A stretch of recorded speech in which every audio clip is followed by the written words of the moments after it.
Atlanta mayor's race is too close to call as recount looms.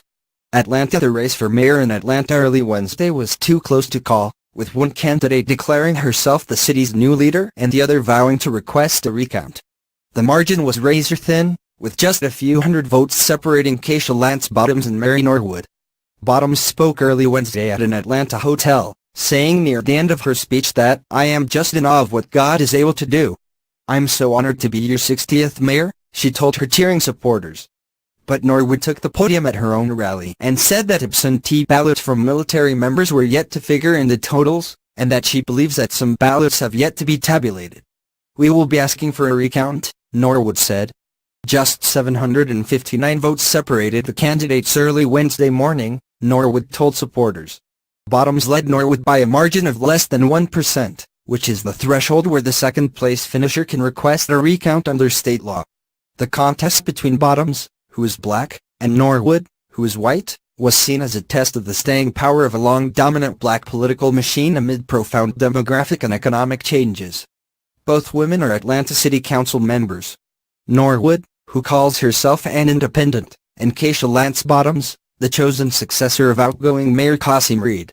A victory for Bottoms, 47, would continue a run of African-American mayors that began with Maynard Jackson in the mid-1970s. A win for Norwood, 65, would give Atlanta its first ever white female mayor, and end the Democratic Party's hold on an office it has held without interruption since 1879. A half-century after white flight led to sprawl that fueled legendary traffic jams, Atlanta is booming economically and growing at a breakneck pace, with townhouses and apartments going up in vacant lots all over town. Parts of the city are more diverse, younger and wealthier than they have been in years. Political analysts have said African-American voters will ultimately determine the outcome, but many of the city's most formidable challenges transcend race. Everyone seems to care about transportation, public safety and affordable housing. As rents and home prices soar, some longtime residents struggle to stay in their neighborhoods, and face no easy commutes if they move out.